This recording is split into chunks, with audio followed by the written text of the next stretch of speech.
رئيس الوزراء حكومة فدرالك الصومالية حسن علي غير يا مقالة دسمرة بحرنة الدولة جولات كجلمود توبر وسو حري سراكيل كتسنجوت شني توانات قيبت لواتن كوباد عيدمد حوق الدلك توبر كور الوزراء هم سو حري سراكيش لجو بريها ماموس كرسرين تحرك وكل رقم عيدن كحوق الدلك الصوماليات أيا وجه كيسان كر لو قاد قوانت جرات كيس عيدن كسيهناك وجهبون يوجتان واجبات كساران بدبالين النفط يمال كومد الصوماليات تركيش عيدمد توبر كلوس حري قيب كعيدمد دوان القرمية ee lagu dhafay ciidanka xoogga dalka ayaa sheegay aad ugu faa'iideysay intii uu socday tababarka ra'iisul wasaaraha Soomaaliya Xasan Cali Kheyre oo ballan qaaday in dawladdu ay muhiimad gaar ah siinayso hagaajinta xuquuqda ciidanka ayaa saraakiisha u tababarka u soo xiray kula dardaarmay inay ka shaqeeyaan ilaalinta nabadgelyada iyo xoreynta deegaanada ay cadawga ugu sugan yihiin galmudug dawladda Soomaaliya ayaa ku dadaalaysay sidii ciidanka xoogga dalka Soomaaliyeed ay guud ahaan u hanan lahaayeen amniga dalka ayaa wada qorshe ballaaran oo dib loogu dhisay ciidanka lagu tayinayo laguna qalabeynayo si ay u soo celiyaan sharaftii karaamada ummadda Soomaaliyeed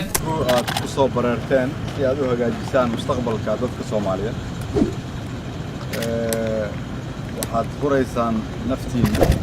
maskaxdiina wiilal idinkoo kala ay gabdhaha ka horeeya oo shaqo aad u weyn qabtay meel wanaagsan soo gaarsiiyay ciidanka xoogga dalka Soomaaliyeed waxa soo laabatay sharaftii uu lahaa magacii uu lahaan jiray qiimihii uu lahaan jiray ilaahay ka sokow idinka iyo taliyayaashiina ku mahadsan waxaad xaq u leedihiin in la idinka warqabo la sii hagaajiyo xuquuqdiina waana yeeli doonaa haddii Ilaahay yiraahdo waxaan idinkaga mahad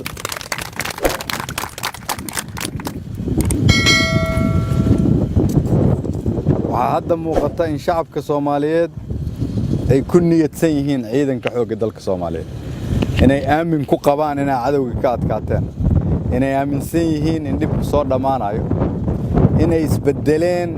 wixii hore laga aaminsanaa in ciidanka xoogga dalka Soomaaliyeed uu isku toosnayn tayeysnayn intaas waa laga baxay waqtiga yaro haray marka oo ka haray shaqada ay wadaan inta ka soo afjaraysaan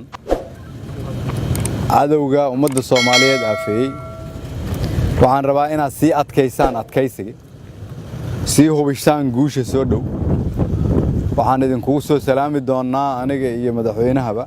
meesha aad u socotaan waa idin maxad celinayaa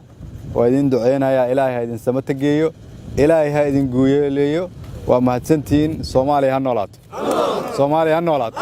Soomaaliya ha noolaato xoogga dalka Soomaaliyeed dawladda Soomaaliya dadaal xoogan ugu jirta dhismaha ciidamada xoogga dalka si ay u hantaan guud ahaan amniga dalka waxaana ciidamada xoogga dalka u gudanaya waajibaadka ka saaran qarnimada ay guulo wax ku ool ka soo hoyeen hawlgallada nafbadbaadinta ee shacabka Soomaaliyeed looga dulqaaday kooxaha cadeysay daadinta dhiigga ummadda Soomaaliyeed